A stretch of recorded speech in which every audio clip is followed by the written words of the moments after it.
What's going on, Wiz Nation? Welcome to another episode of State of the Wizards. I am your host, Kjose, and I got my main man over there, Mr. Wiz Takes, aka Dcan. How you doing this evening, my brother? I'm doing great, man. Watching these college games today, looking, I'm scouting out here. What's going on? No, nothing much. I'm actually doing the exact same thing, scouting as well.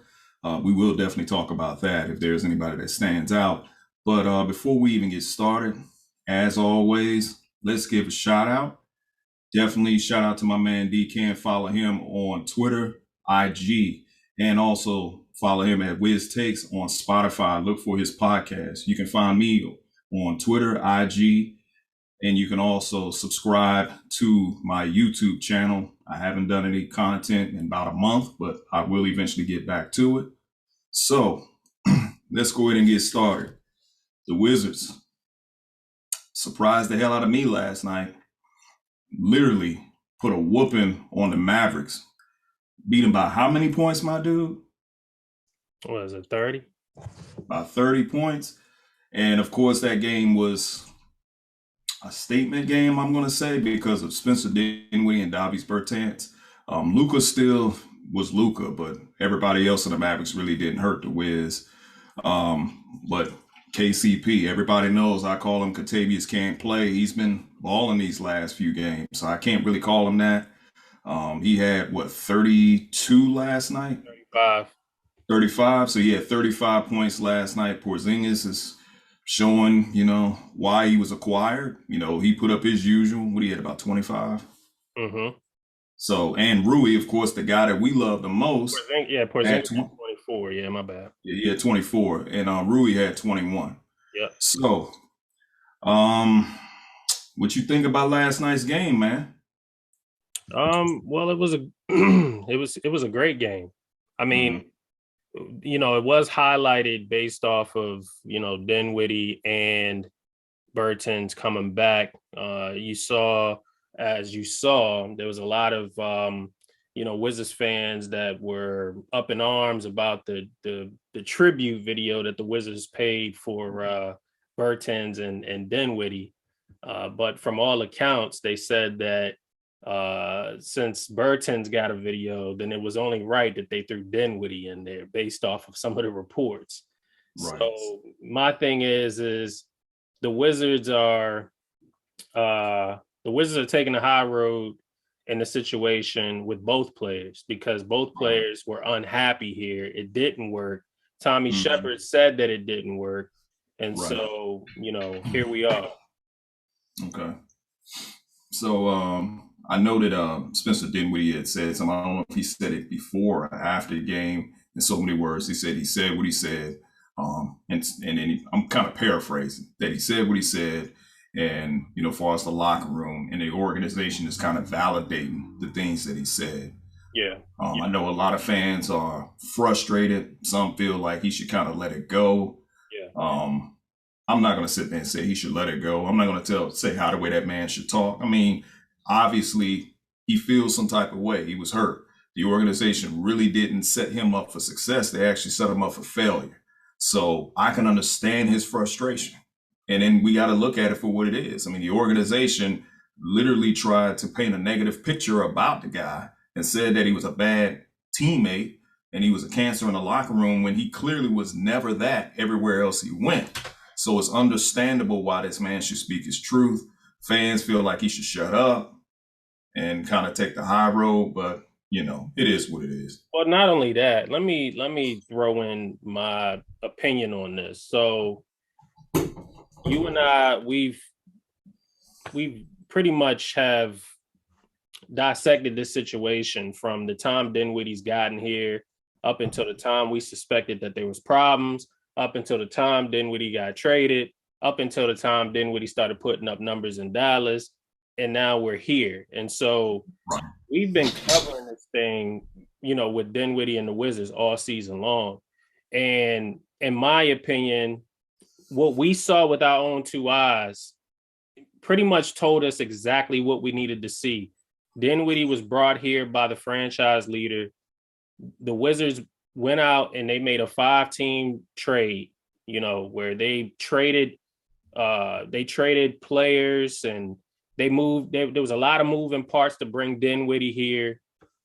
And, they went all out for Dinwiddie, only for it to go sour, only for it to expose some things that Wizards fans really didn't want to see exposed because they felt like Dinwiddie really wasn't the guy to expose those issues, especially being that he wasn't a big contributing factor to the Wizards season. So a lot of people are saying, well, how can this guy be the guy that makes all of these statements when he wasn't even putting up numbers? He was playing like trash, right? But Dinwiddie, in a sense, said, hey, the reason why I was playing this way was because you guys asked for me and my role to change. And so, it exposed, he spoke his truth. So it exposed some parts within this Wizards organization about, what Dinwiddie's role was going to be. You and I have talked about it. Dinwiddie was brought here to play alongside Bradley Beal, but prior to that, he was also asked to sit out the first 15 games of the season. Now, we learned later that Dinwiddie had some language in his contract that stated that if he had, played a certain amount of games, I do believe, that he would then receive a bonus. After a while, Dinwiddie was at the mindset, well, I'm healthy enough to play, so I'm not going to sit out the first 15 games, but I'll do what you guys asked me to do. You guys said, hey, you won't play me back-to-backs. Cool. I'll sit out, every other game on a back-to-back. All right. And then so as time goes on, we start to see that there was disconnect between Dinwiddie, the coaching staff. People were wondering at that point, man, why is Dinwiddie playing the way that he's playing? Why is he reluctant to get to the paint? Why is he not aggressive? All these questions. But I guess the consensus was Dinwiddie wasn't healthy. All right. But Dinwiddie was telling you there was no problem. There was no problem with me physically. I didn't have no physical ailments or issues. I was healthy. I was ready to go. They was just resting me on back-to-backs. And there came a point where because he was asked for his role to change, the attitude started to change. And you started to see that reflected out on the basketball court. Now, let's wrap all of this up into one big bow, because I think we can go on and on about this. The bottom line is the Wizards asked Dinwiddie to do something, and he did it. The only problem the only real issue here was how many games Dinwiddie should have played to start the season. Right. And I think that Dinwiddie was saying, I'm going to play regardless. I'm going to play. You guys aren't going to make me not play. Right. Because he wanted to get paid. He wanted that bonus. Absolutely.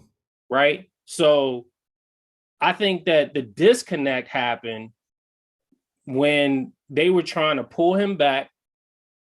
And he was like, no, because I'm healthy enough to play. You guys are asking for me to change my role and all of this. Whatever. I got my money. I got paid. Do what you want to do. I don't care no more. I got my money. Y'all can treat this however you want. Y'all can ask me to do whatever you want to ask me to do.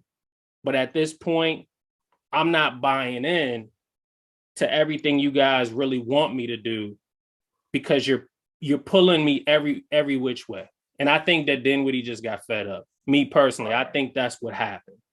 Yeah, I believe that. I think that's exactly what happened. It definitely was a disconnect. I knew he had language in his contract, but when you look at it, it's almost like the organization was trying to make sure that he didn't fulfill those incentives on purpose. Exactly. So they set him up for failure. They were self-sabotaging the guy. Right. And people are upset because he's speaking his truth. But anyway, let's talk about what the Wizards have been doing during this 4-1 stretch, as far as points wise. So within this 4-1 stretch, they're averaging 115 points, averaging almost 30 assists a game, shooting 50% from the field, shooting pretty much rounded off 40% from three, and they're shooting 83% from the free throw line. This is all in the last 5 games. And when you look at that, we have 2 respectable wins, which is the Golden State Warriors. I know Steph didn't play, and last night's win. Now, the Pistons and the Magic, we're supposed to win those games. Plus 2, those teams, we barely beat the Pistons, which it seemed like it's been that way all season long. But those 2 teams clearly are trying to position themselves for a high draft pick, which I think the Orlando Magic and the Pistons, they shouldn't be picking anything less than 5. Mm-hmm. Now that Chicago Bulls game that we lost, we were in that game, but then the fourth quarter, DeMar DeRozan just started having a Jordan-like fourth quarter. We couldn't stop them from scoring. Couldn't stop them from scoring whatsoever. Right. One thing I'm noticing within this 5-game stretch is that defensively, we've gotten better. So I'm going to ask you this. Do you think during this 4-1 stretch, do you think Wes Unseld Jr. finally has some buy-in from the players? Oh, yeah. I think that these players believe in what Wes Unseld Jr. wants to implement. Mm-hmm. What was huge and what doesn't get talked about is the starting lineup adjustment that Wes made 6 games ago. Right. When he took out Neto and he put in Satoransky. Right. And that, in my opinion, that was huge. I mean, we're 4-1 in that stretch, but that was the difference maker because Sato actually gives us what we need at the point guard position. He's facilitating and he's doing exactly what Wes wants him to do at that spot. Now, obviously, we want, a all-star there. We want somebody who can score and facilitate and play defense. If we can get that in one package player, Wes has his guy. But so far, you're seeing an early example of what it will look like if we get a point guard that's at least efficient enough to do exactly what Wes needs him to do in this offense. I agree. I think also, too, with him making that adjustment, it adds more length to the starting lineup. So that's part of the reason why we're also playing better defensively is because we now have a tall point guard who's above 6'2", playing that's actually playing defense. Now, of course, we know that Sato is not a scorer. He's more of a guy that's going to get his teammates involved. I know that he gets a bad rep on social media when they say, hey, what was the purpose of bringing him here? But like when Dinwiddie was here, Sato doesn't really turn the ball over a lot. Even when Deni is playing point forward, he doesn't turn the ball over a whole lot. That's one of the things that I don't like with Point Bill, because Bradley Beal turns the ball over when he's running the point. So you need somebody who can actually be a game manager, like a Sato, like a guy that we know very well, and John Wall being a game manager that can get the teammates involved. So that brings me to the next point. Let's talk about the point guard position. There's a lot of chatter from Wizards verse where they're throwing up different names. I've seen, is it? I believe it's Tyus Jones, or is it Trey Jones? One of the Jones brothers that they keep mentioning all the time. I'm seeing Malcolm Brogdon's name. Who do you think the Wizards should target this offseason to be the starting point guard next year? What makes sense to you? To be honest with you, I have no idea. I mean, Brogdon sounds okay, but I mean, are we saying that we just want someone to fulfill the role? Because if we're asking for someone to just fulfill the role, you can just go with Satoransky on a lesser, cheaper contract. And if at this point, if you're just saying, we just need somebody to fill the spot, we just need somebody to be able to assist. Because one thing I've learned in this 5 games, we don't need in Wes's system, the point guard is all he needs to do is just to get everyone else touches, get everyone else involved. Okay. Brogdon's great. Don't get me wrong, but how much is Brogdon really going to command, giving us 12 points per game? Maybe, 8, maybe 7 or 8 assists. What is it that Brogdon does that someone like Satoransky, for example, can't do? Is it defense? Satoransky plays defense. All right. I prefer to maybe go with him and then maybe draft a point guard. So therefore, you're actually, you're building up the point guard. You're getting the point guard to play with the young guys. You're not breaking the bank, for any of these players. Right. I just don't, we're not asking for a superstar at this spot, but, obviously, the rumblings of John Wall coming back, that would be a plus and some for Wes Unseld Jr.'s system. Absolutely. Aside from that, if it's not Wall, I'm not breaking my neck or bending over backwards for Malcolm Brogdon. Okay. I'm just not. So I get it from you. It's either Wall or nothing. So here's the reason. Here's the reason. Go ahead. I'm sorry. No, I was just going to say, or, a point guard who is, a respectable point guard who can give you similar numbers just on a cheaper contract. Okay. So based off of what you said stick with Sato. So there's only 2 guards that I know of that can do exactly what Sato does without even scoring. And that's Ricky Rubio, but of course he's coming off of an ACL injury, and Rajon Rondo. Those are only 2 guards that can really do exactly what you're talking about. Now let me talk about Brogdon, for example, for a minute. The reason why I think a lot of people want him is because of the fact that he can score. But Brogdon's injury history is a problem. Brogdon is going to cost a lot of money as well. So I look at it this way. If you're bringing Malcolm Brogdon over, then it's basically Spencer Dinwiddie all over again. That's pretty much what it is. And what happens if he starts scoring a lot and then he's being asked, hey, look, when you're scoring too much, we need you to get other people involved. Is Malcolm Brogdon really a point guard that fits Wes Unseld Jr.'s system? I'm going to say absolutely not, because Spencer Dinwiddie didn't fit Wes Unseld Jr.'s system. So why are people advocating for Malcolm Brogdon when clearly he doesn't fit what Wes Unseld Jr. is trying to implement? Okay. So basically, we are trying to fill that role. Let me just say this. All right. I looked at, and I stand corrected. Malcolm Brogdon does score the basketball. Yes, he probably would average more than 12 points per game, but you have to factor one thing in.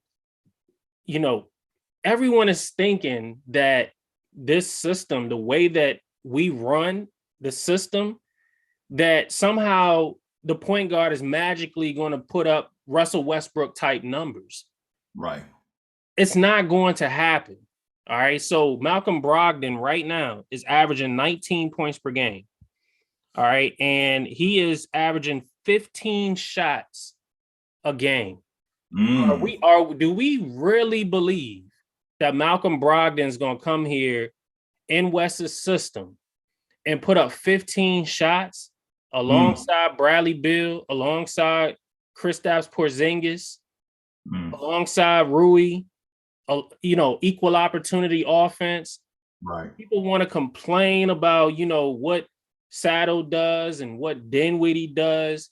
How about when Point Bill was Point Bill? Point Bill was distributing first and foremost. He wasn't the, attack, score first type of point guard when he was point Bill. He was doing exactly what the system was asking him to do. So my question is does people really believe that acquiring a scoring point guard really makes the system different than how we've already seen it working? No, it doesn't. It's not going to work. I'm going to tell you that off the top. You know it's not going to work. It'll be the Spencer Dinwiddie situation all over again.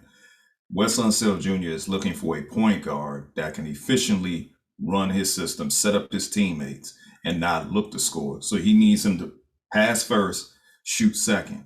And Malcolm Brogdon doesn't fit that role. He's a scoring guard. He's a combo guard. He needs the ball in his hands. It's the same way as for people who scream and holler about Tyrese Halliburton. Tyrese Halliburton is a scoring guard. That's not going to work here either. So, to that point though, Tyrese Halliburton assists. He gets other players involved. Yes, he scores, but Tyrese Halliburton assists, man. He actually gets players involved. Tyrese Halliburton would have been great alongside a young core of players like Kispert, Gafford, Rui, Deni. He would have been great, in that spot. And that's true. And let me point this out because I have these stats up. I have these numbers up. All right, in 5 games, Satoransky hasn't put up pretty numbers as far as points or anything like that. But look at this number here, 8.6. Mm-hmm. All right. And look at what he's assisting on compared to turnovers. Only about one turnover a game. And then look at this. 43 assists in 5 games. He's assisting on more baskets in 5 games than any other Wizard on the basketball court. And then look at this. Plus 36. The plus 36. So with him putting up those numbers, let's go down this list, because this is pretty much the starting lineup. KCP is averaging 22 points in this 4-1 stretch. He's shooting sizzling 60% from the field. He's shooting 51% from 3. Porzingis, 25, almost averaging 26, grabbing 9 rebounds. He's shooting 45% from the field. He's not shooting that great from downtown. But look at Rui, 15.2%. 15.2 points, 52% from the field, 50% from 3. Deni, that everybody loves to beat up on, 14.2 points a game, shooting 47% from the field, 44% from 3. Yep. That 8.6 assists that Sato is dishing out is to those guys. So exactly. He's dishing it out, and those guys are actually burying those shots. So again, to what we were saying, the point guard position that the point guard that Wes Unseld is looking for is a guy that's going to do that. And you mentioned John Wall. We know that John Wall can get those teammates involved. He can also score when need be. But that's exactly what Wes Unseld Jr. is looking for. He's looking for a point guard that's actually going to be a coach on the basketball court. And that's going to run his offense efficiently. Right. So, this is a highlight because everyone all season long was saying, what's the system? What's the system? What's the system? So Dinwiddie was asked to be a point guard, but that's not his natural position. Satoransky runs that position with his eyes closed. Mm-hmm.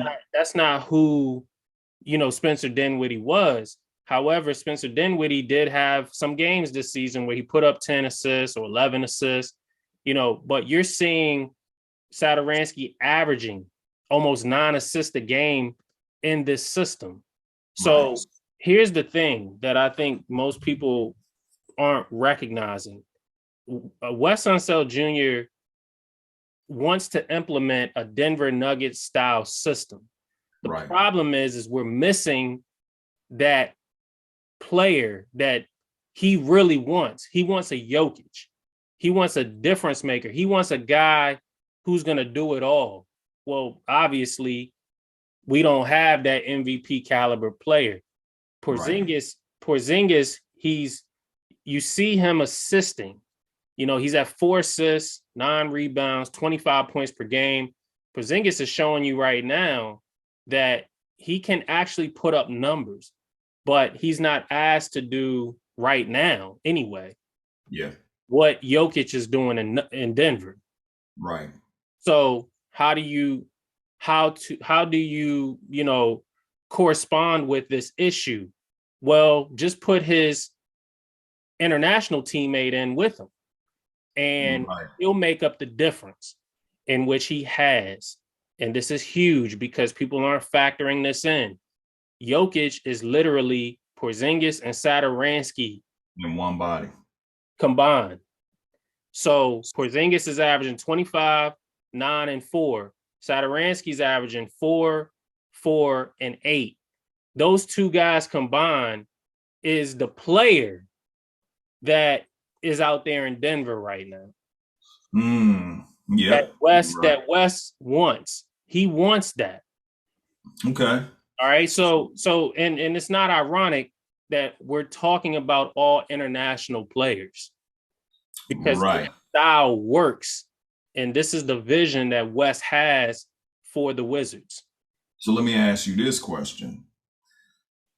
Since you said West, that's what he wants, do you think that Wes Unseld Jr. would probably ask for Jokic? But then again, Jokic is due to make the same amount of money Bill is asking for this upcoming offseason. Mm-hmm. So do you think Wes Unseld Jr. will prefer to have Jokic rather than Porzingis? I mean, Porzingis is putting up solid numbers, but Porzingis is not Jokic, because that's going to lead into the next conversation that we're going to have, which is, franchise players. What does that look like? I mean, Jokic is an MVP. He definitely should be MVP this year. And this team sorely lacks that. I know people will say, well, Bill is the guy, but Bill is not an MVP. He's never really been in that conversation. But, what we know is that this franchise has never really had a Jokic or a Embiid or a Giannis type player. Mm-hmm. So let's talk about that for a minute. Let's look at Rui Hachimura. Hold on, you was asking me a question. Oh, well, I asked you a question. Do you think Wes, because I was getting ready, do you think Wes would prefer to have Jokic on this roster? Yeah, so absolutely. I think that he would sell the farm right now for Jokic. I think if he could tear this thing down and bring Jokic here and build it back up from there, I think Wes Unseld Jr. would do that. I honestly believe he would do anything to get Jokic on this team, but he can't, because Jokic, looks like 9 times out of 10 he's going to re-sign with the Nuggets, because that's where he can make the most money. If he's going to win MVP again this year, he's going to be the highest paid, center of all time. And it just the Nuggets know the value of Jokic, but who knows more about the value of Jokic, in my opinion, is Wes Unseld Jr. Absolutely.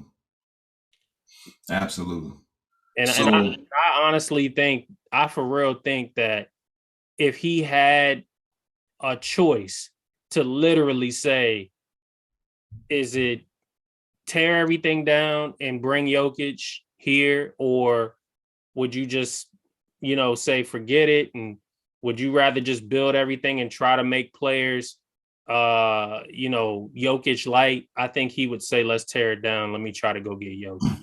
I agree. I definitely feel that way. So let's look at Rui Hachimura. So you and I talk about Rui Hachimura a lot, especially on Twitter. We're always asking the questions, okay, well, why is Rui still on this minutes restriction? He's been scoring efficiently with less shot attempts. He put up 21 last night with less attempts. And, people have been hard on Rui. Some people feel like he should be packaged. Some people doesn't see the Giannis comparisons or the Kawhi comparisons. But when you look at Rui, what do you see when you're watching him play basketball? Man, let me tell you. Um, People say Kawhi, man, and I see what I see is I see Kawhi 2.0. Like I see an upgraded version. Mm, Someone that if he can put all of it together the correct way, like Kawhi did, I think he could be a better version of Kawhi. right. People are saying that they see that.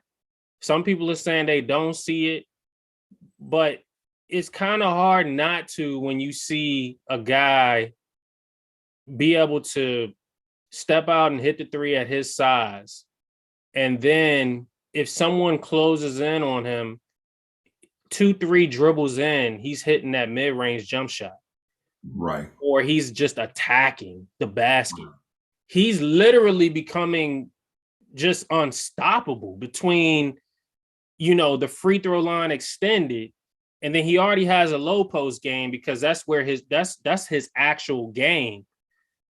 I don't think Rui knew that he could do this because he's not really bought in yet to the fact that this is his new version. This is a new version of himself.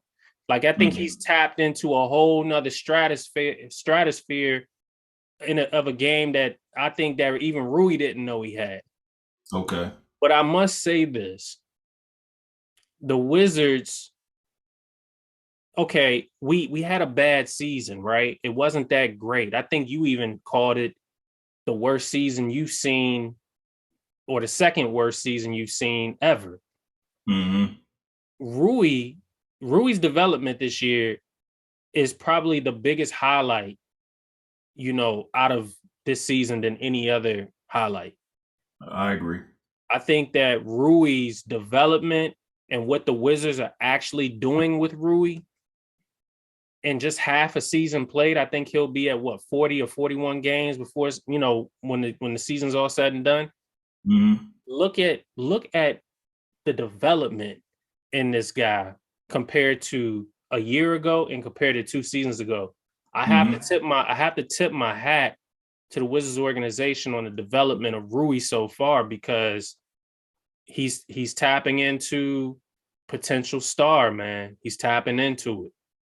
Oh, okay. I agree with that. I mean, you can see the potential, the superstar oozing out of him. So for me, next season, my expectations is that he takes it to a whole nother level. Now, one of the things I said to you offline that I am seeing from him, and the only concern that I have, because he's hitting the three at a good rate, at a very high clip. But I'm seeing that he's kind of falling in love with it. And what I would like for him to do is kind of mix it up a little bit, go in, out. Because once he kind of goes inside and go out and do it, he literally would be unguardable. Look at what Giannis has done through the years. For the longest, Giannis couldn't shoot. Now Giannis, you have to respect him if he's behind that 3-point line because now he's shooting it at a respectable clip. Mm-hmm. So when he steps out there and shoot, you can't just assume that he's just not going to make it. Teams was hacking him last year because he struggled at the free throw line. Well, now he's starting to hit his free throws. So to go back to Rui, the biggest concern people had with him because he couldn't hit the three. Now he's hitting that three. We know he can hit that mid range. We know he can go down there on a low block. To your point, if he actually starts mixing it up a little bit, the game is going to be easy. But my expectations next season for him is to take that next leap into superstardom because of the fact that we got these 2 exhibition games coming up in Japan and he's going to be the host. The Japanese fans are expecting him to be, advertised on a higher platform than what the organization is advertising him as. They're advertising him as a star, but they're not treating him like a star. So my expectations is this next season, you start treating him as advertised. Right. So that has to match. It has to match because right now it's not matching. We're advertising him as a superstar, but we're not treating him as such. I agree. That's the thing. I think even Rui kind of knows that, Right. the first 2 years it was, you're playing behind another star here, and we can't immediately give you the keys to the city. Rui's already a Jordan athlete, and he already has his own signature shoe. Mm-hmm. And it takes 2 years for a player to even get that. Mm-hmm. He's already got that in his third year, and he's just now been able to crack the starting lineup, in his third year, and he's missed a large portion of the season. But I must highlight some things in these last 5 games: 15 points per game, 5 rebounds, 2 assists. 52%. 50% from 3-point range, like you said. Plus 24, man. Plus 24. Exactly. I look at it like efficient, just efficient. That's just, in my opinion, somebody you can truly count on every single game. That's a starter who you can count on. Okay, every single game. People are comparing this guy, right, to, oh, well, Rui isn't anything special. That's, Markieff Morris light, right? But Markieff Morris never shot 50% from 3 in his career. Right. Markieff Morris has never shot 52% from field goal range. Right. I'm over here looking at, just some of his, I think his career high in field goal percentage was 48% from the field, and his career high in 3-point percentage is 39%, when he was with Detroit. But that was only in a 44 game span that year, and he only started 16 games. I guess people could say, yeah, well, that's very similar, but not necessarily, man. Like Rui's, if you date back to even last season, that's an even larger sample size. Rui's over 40% almost. Yeah, I agree. Even dating back to last season, he's shooting, a great percentage from 3.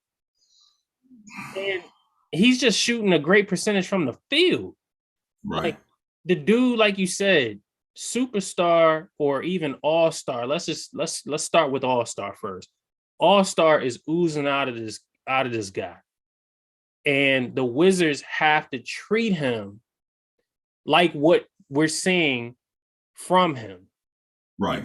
So here's a, to your point, the product is matching the advertisement, but the organization is not matching the product or the advertisement.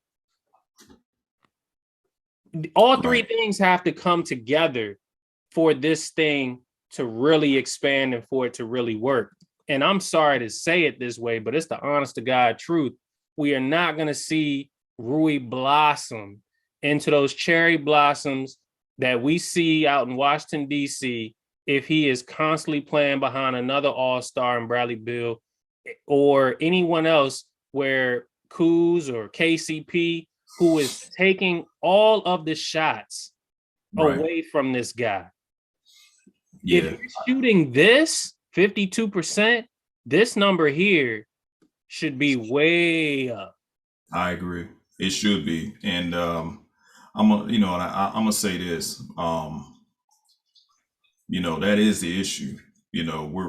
We're literally holding him back for the sake of Bradley Beal. Let's call it what it is. I didn't really want to talk about him, but it's the truth. So let's look at Deni. Mm-hmm. He's another guy who's been a serious punching bag this season. He's been a punching bag like the past 2 months. Yep. The Deni haters have been quiet. They haven't really been saying anything. He's starting to hit that 3. The main thing people keep saying about Deni is please, please, please stop comparing him to Luka. Stop saying Luka when you talk about him. So you mentioned Hedo Turkoglu. Hedo Turkoglu had a respectable career. I think Deni can be a little bit better than Hedo Turkoglu, but he had a respectable career. But when you're looking at Deni, and you're looking at, he plays a little bit of the point forward position, and he's passing the ball. getting his teammates involved. The thing with this organization is you got two players. You got Rui and you got Deni. They advertise these guys so much. We got the Wizzarelli. When they talk about Deni. But again, they don't treat Deni the way they advertise him. So when is that going to change? When is the organization? You got these guys for a reason. When are you going to actually start making these guys be a bigger player than what they really are on this franchise? If the whole idea, and shout out to M. Bison, because he was the one that, started saying this.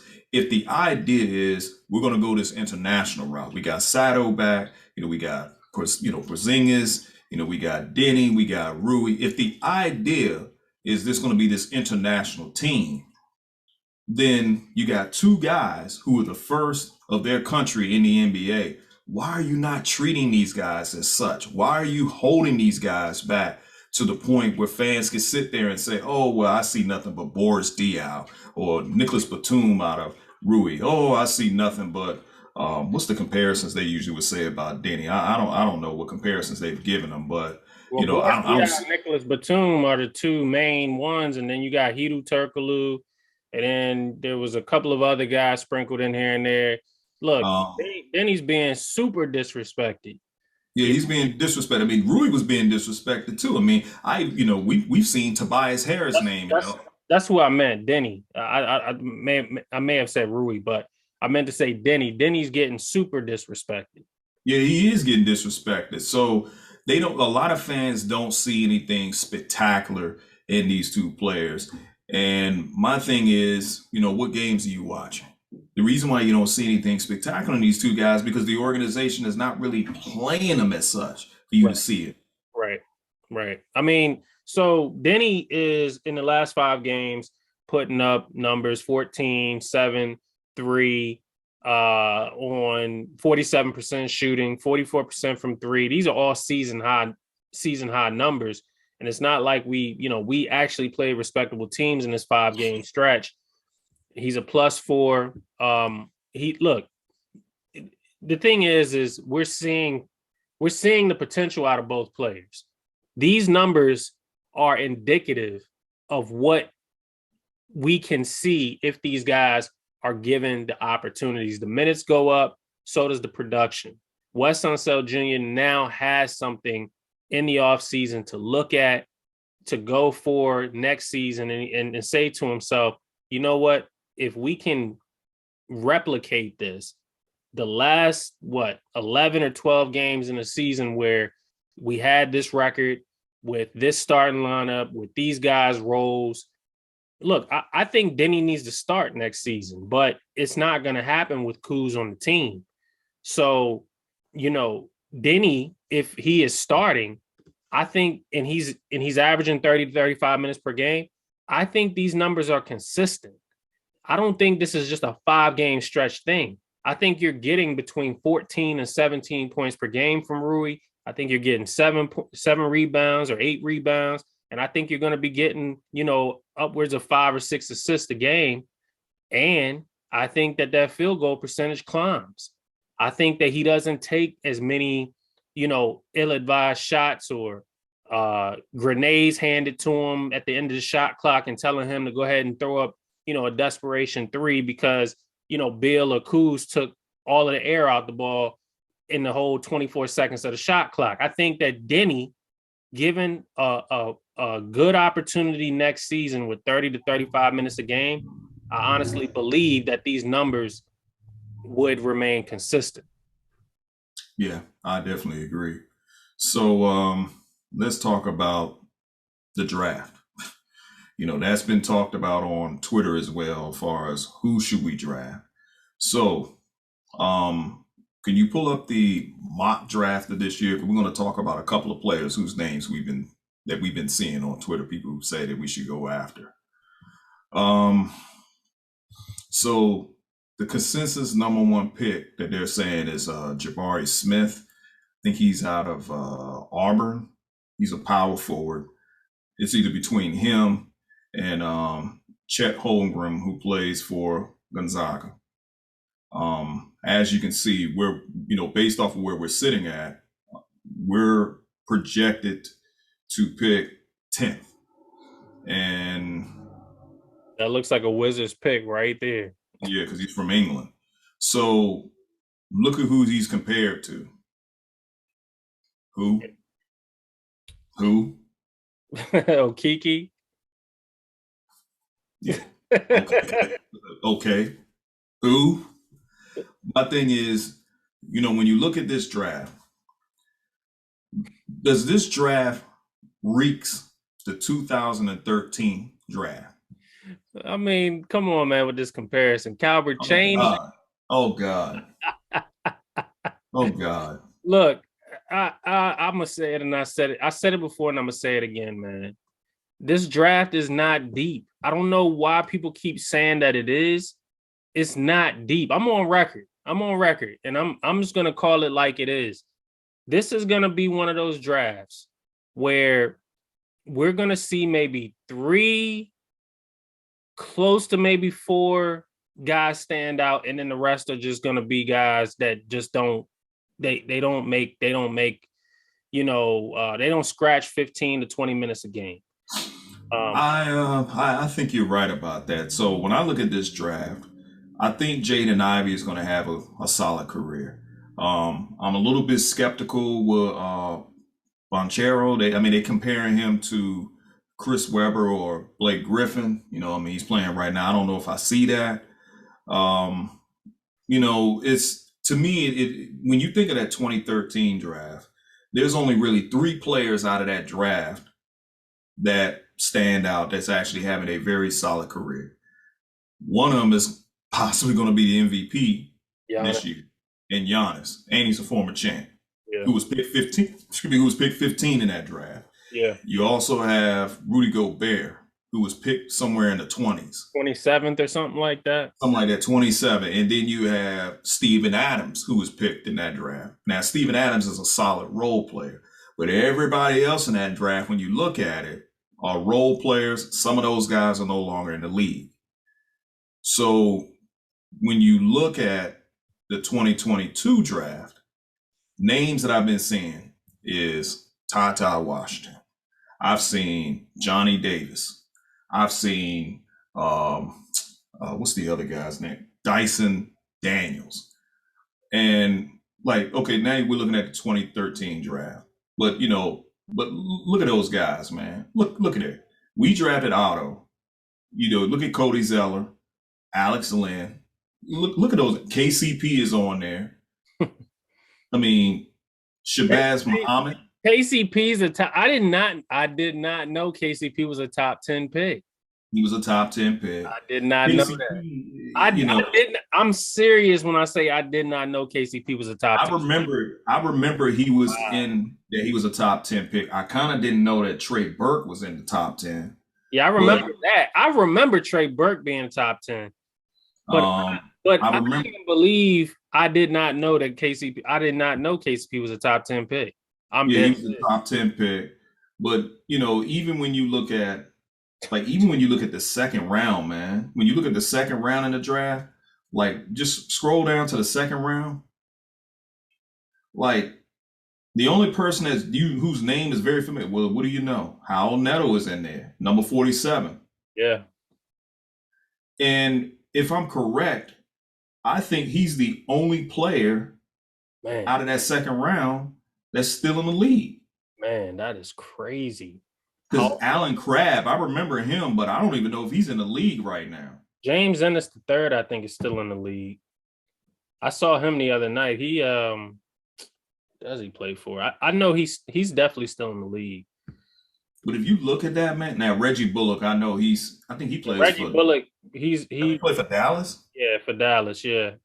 So, when you look at that draft, man, when you look at this draft, it's not, and this is a 2013 draft, it's nothing to really be proud about unless you're the Milwaukee Bucks and the Utah Jazz. And of course, Steven Adams is with Memphis right now. But really, the Jazz and the Bucks are the only two teams that should be really proud about what they got out of that draft. Because even with Victor Oladipo, I mean, he hasn't even played a game yet this season, and he was the number 2 pick. Dennis Schroeder was in that draft. Yeah, Tony Snell, Kelly Olynyk, Tony Snell, but Tim Hardaway these Jr. guys aren't. Yeah, Tim Hardaway Jr. But just looking at this draft, no one really stands out. You only have 2 All-Stars. No, just CJ McCollum is in that draft too, but Oh yeah. Oh, he's a solid player. how could I forget? I can't trash him. He's solid when he's healthy. Yes. But all in all, the draft that year was definitely a draft that you really, really had to know. You really had to scout and really find a diamond in the rough. And it was only a couple of teams that were successful. So when we look at this draft right here, man, you got Dyson Daniels, who, in my opinion, is a project. So Tyson Washington fell out of the top 10. Yeah, he's projected to go 16. Wow. Benedict Mathurin, he fell out of the top 10. He's projected to go 12. Oh wow, he sure did. So that tournament changed some things. The tournament did change some things, but let's look at Benedict Mathurin. So on here, they got him compared to Quentin Richardson. I remember Quentin Richardson, and he was okay. He wasn't spectacular, but for this franchise, for the Wizards, Tommy has to hit with this draft. And I find it very hard for him to be able to hit unless he is in the top 4, maybe top 5. And even then, you got to be, he has to really, I'm going to put it this way. If the Wizards are in the top 4, Jaden Ivey's the pick. If they're number 1, I could see Tommy drafting Chet Holmgren because, he's tall, he's 7 feet. I don't know if they'll try to make him be like a KD type, but they probably look at it like, okay, if Porzingis doesn't stick around, if he asks for too much, then they can just hand the keys over to him. But if we're picking below that, man, I could easily see us screwing it up. But we won't be the only team that will screw up in that draft. But what scares me about this draft, especially if we're picking somewhere like 9 or 10, what scares me is that we would draft Dyson Daniels, who I look at as being a Dante Exum. So he's compared to Karan and Dylan Brooks. He's a G League player out of Australia, and I could definitely see the Wizards drafting him without a doubt. Like I could see it if we're falling anywhere between 10 and 12. Instead of drafting Benedict Mathurin, if Johnny Davis is still on the board, I can see the Wizards drafting Dyson Daniels. Now, you know what, man? I mean, I can see that too. But you know what? Not to cut you off, man. Let me tell you something. Just keep it right there. Here's what I believe that we would draft. Johnny Davis. And I'm going to tell you why. Because this last sentence tells me why I believe we would draft him. He might not be a superstar at the next level, but he seems like a safe bet to be a high-level starter for a long time. Now, who does that sound like? Who did we draft that was a safe pick? Who, Kispert? No. Who? You just looked at the draft. I just looked at the draft before. Oh, Otto Porter? There you go. Oh man. Well, look, this is what we do anyway. I don't know why people. So here's the issue that I have, because you're a big guy. You're a big, you're pro draft. Like, yeah. Here's what I'd have to, bring up. It kills me how you guys, and I'm saying you guys because I'm not a pro draft guy. It's always every year we need to hit on this, we need to hit on that. If you guys know that we're not going to hit on it, then why are we saying what we need to do? Because we're not going to do it. Mm-hmm. I know I need to,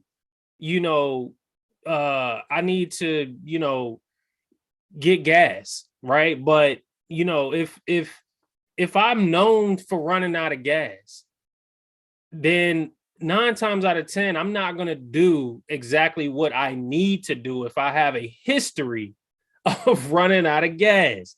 So you're going to say, Dwayne, you need to go get gas.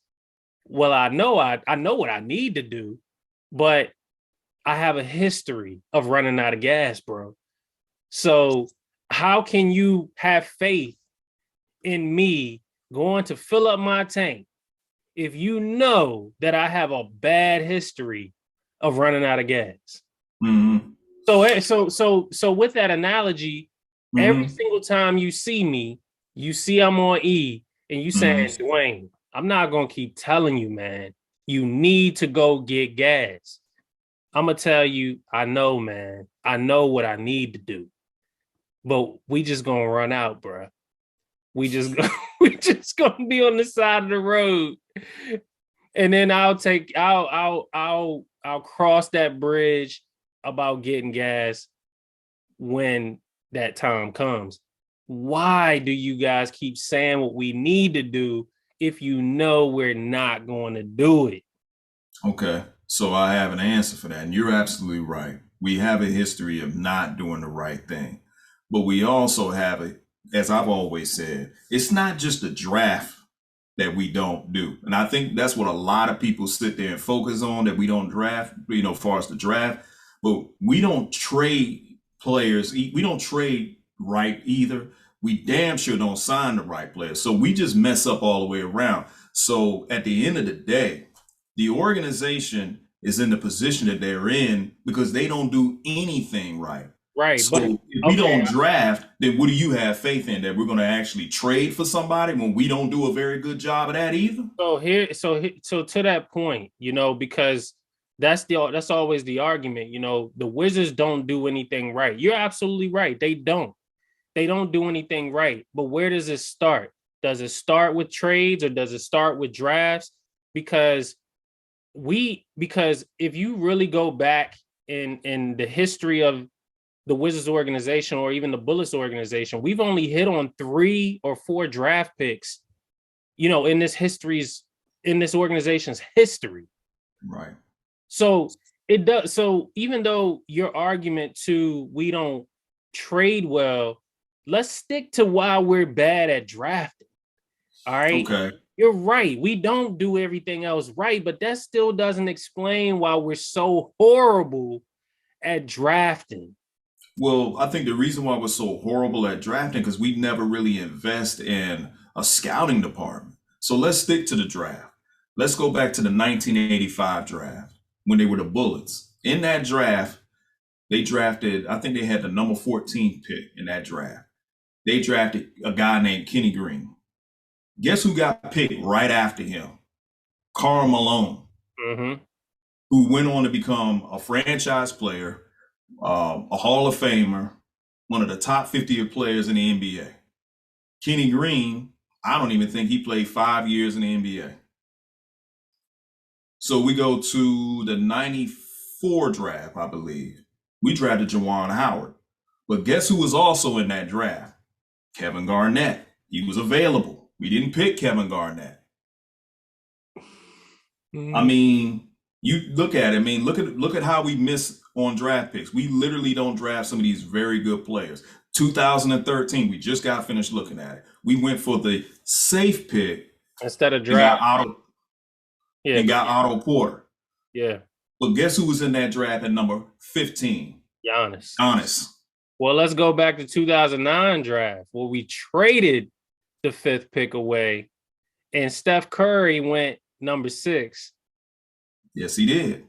Who also was in that draft that year? DeMar DeRozan was in that draft. DeMar DeRozan, yep. But you know why we traded that pick? And I remember this because Caron Butler said that year, he said, it's either Blake Griffin or bust. Well, we didn't get the number 1 pick. So the organization was like, well, never mind. We're not drafting that year. So we traded away that pick, and it turned into Randy Foye and Mike Miller, which they were just nothing but rentals that year. All right, so let me ask you this question then, because I think this is a good topic and discussion. Let me ask you this. So the issue with drafting is it because the organization doesn't scout well, or is it because we've listened to players who's already within the organization and we've kind of been pushed and pulled in different directions, and the organization does what ultimately they feel that the players want what's best for the team during the draft? What do you actually think is the main issue for why we don't draft well? I think it's a whole mixture of things, man. I think a lot of it has to do with we don't scout well, for one. I think we look at a player's image first and not their skill. We normally have a history of drafting for need and never drafting for skill. We never draft best player available. It's just a mixture of things. It's not just one. So let me just touch on the whole image thing. We have a history that if a player has a negative image, we don't give a damn how good they are on a basketball court. We're going to just get rid of them because we just don't like bad publicity. This is going to lead into something that we were talking about yesterday with M. Bison, Kobe Bryant. A lot of folks didn't know this, but at one point in time, Kobe Bryant was considering becoming a Washington Wizard. Why? Because at the time, Michael Jordan was running the team. What do? We tell Michael Jordan to kick rocks. So Mike leaves. Kobe never signs as a free agent. We get Gilbert Arenas. Now, those Gilbert Arenas years were good, but just imagine if Michael Jordan went right back into being president of operations and you signed a Kobe Bryant who wasn't entering his prime yet on this team. But what I think the reason why that never happened, because Kobe Bryant was fresh coming off of that whole rape accusation. That was a negative image that we don't want to have. Not saying you and I didn't want to have, but the organization, A. Poland is all about choir boys. You don't want no bad image players on the team. So as talented as Kobe Bryant was, because he was coming fresh off of that accusation, that rape accusation, that would just be bad publicity, bad press. He didn't want that. That was going to be considered a distraction. So even if there's a player who's talented in the draft, that may have some, negative press. They may have had a little run-ins with the law here and there, but automatically that's an athlete. That's a player that plays hard every night. We're not going to draft him. If we had the number one draft pick the year that Allen Iverson came into play, we probably wouldn't have drafted Allen Iverson because of the fact he did jail time. We just won't do it. Now, people say, well, wait a minute, John Wall was stealing cars, this, that, and the third. Well, Ted Leonsis was running the team, and at that time, it was one of those things that you had to start him being the owner on a good foot. But look what happened. John Wall was caught, with the gang signs. Ted said, let's get him out of here. Every player that's had some type of negative image, whether they were drafted or whether we traded for them, they got removed. Markieff Morris, bad publicity, removed. Spencer Dinwiddie, labeled, a cancer in the locker room. We got rid of him. Montrezl Harrell, the loudest in the locker room, they got rid of. The organization just does not want to have players who bring bad publicity. We would never have a Ron Artest on this team. Ron Artest is a champion, but we wouldn't want to have him because we just don't know how to deal with him. Or Rasheed Wallace. Look, exactly. We traded Rasheed Wallace after his rookie season because of his getting technicals, man. Look at what we did with Chris Webber. Chris Webber with the whole weed thing. We traded him at 25 years old, and we was ready to get rid of him so bad to the point we took Mitch Richmond, who was over the hill, and Otis Thorpe. We didn't even get a draft pick out of that. So when you look at this, when you look at the draft, it's a mixture of things, man. We don't scout. When we do scout, we're more so concerned of, okay, what is this player like off the court? Are they a good kid? Yeah. Okay. Well, can the kid actually play? He's okay. But you know what? As long as he's good and he's a choir boy, we ain't worrying about his skill. We just want to make sure he ain't getting in trouble. That's the reason why Bradley Beal is able to stay on his team as long as he has, because of the image of him being a, husband and, he's a father and he doesn't get into trouble and all that stuff. Skill-wise, he's a good player. He's not a great player, but he's the type of player that the organization likes. So I think the last couple of draft picks have been solid. I will say Mm-hmm. that. All right, Mm-hmm. Rui, Deni, and Kispert, in my opinion, the Wizards have, in my opinion, have hit on. I Right. think that you probably could have went other directions, but Rui, as I've shown folks on Twitter from my Wiz Takes account, Rui is doing exactly what the rest of his peers is doing. So it's not like he's a bum based off of what other players outside of the top, what, 2 or 3 in that draft, Rui Mm-hmm. literally doing the exact same thing that the rest of his peers are doing. So it's not like everyone is astronomically standing out above Rui. Rui is keeping pace. And then you and I know why he's not getting more opportunity to outshine the rest of his class, because he's playing behind, several other players and one other all-star on the team. And yeah, most people are going to say, well, he's not playing behind him. I don't know why you're saying that. Well, actually, he is, from the standpoint that he's not getting the exact same opportunities that the stars, the other players in his draft class are getting, who are stars, such Yes. as Ja Morant, and when Zion comes back, 9 times out of 10, he's going to be getting more field goal attempts than Rui. All right. Mm-hmm. So that's one thing. The second thing is um, you know, Kispert is 9 times out of 10 going to be a player here that I think is going to shine, but he's not going to be an all-star. Yeah. He's just going to be a solid player here in DC. Right. We'll sign him. We'll give him respectable money because he does all the little things. He does the things that we need him to do. I don't think we're going to complain too much about him. So I have no concerns about him.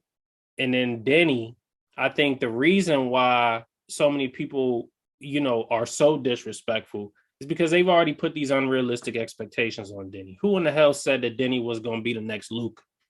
I don't recall anyone saying that. I think everyone was just saying that he would be a poor version of Luka, given given different opportunities other than what he's doing right now. But what's wrong with saying that someone's going to be a poor man superstar? We do that all the time with players. All right. We're not saying that player is ever going to be the superstar that panned out for another organization from day one. We're never going to admit that, or we're never going to say that, because we know that that's not realistic. But what we are saying is let's just say we give Deni the same roles that, say, Luka has on the Mavericks. Can Deni do exactly the same thing that Luka does?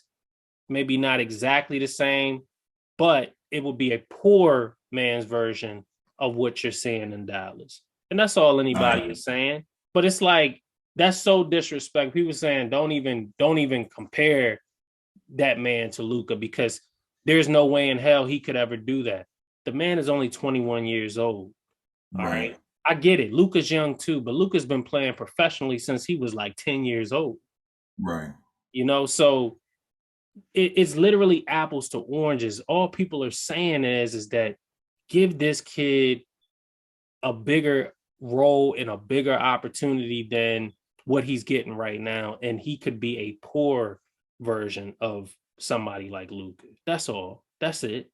Yeah, that's fair. Yeah, I think with Corey Kispert, he'll just have a solid NBA career. You need guys like that can come out there and shoot threes. I don't think anybody's expecting him to be a superstar. I mean, he's doing exactly what as he's supposed to, being the 15th pick that draft. Could he be a JJ Redick or a Joe Harris type guy? Maybe. He could probably be that. Maybe he could be a Mike Miller, a healthy Mike Miller. Well, I'll be honest with you. So far, I mean, Joe Harris ain't doing some of the shit that I see Kispert doing. Like, Kispert is actually blocking shots, dunking, I think he even caught a body the other night. So, he could be better than Joe Harris. We have a Phoenix son, Dan Marley. I mean, exactly. Or even an early, I know this is kind of crazy to say, but we're not saying Rex Chapman But you remember when Rex Chapman was dunking on people Yeah, I remember. and he had a respectable 3-point shot. I remember that. I mean, that'd be fair too. He was actually one of the most solid. You know what? I'm gonna stick with that. Because I think Rex Chapman was solid. I think he was probably solid. one of the most solid players that ever come through DC for real, for real. Yeah, he was solid. I mean, either Rex Chapman or damn Phoenix Suns, Dan Marley, Dan either Marley, one. yeah, Marley or Chapman. You can or combined. There it is.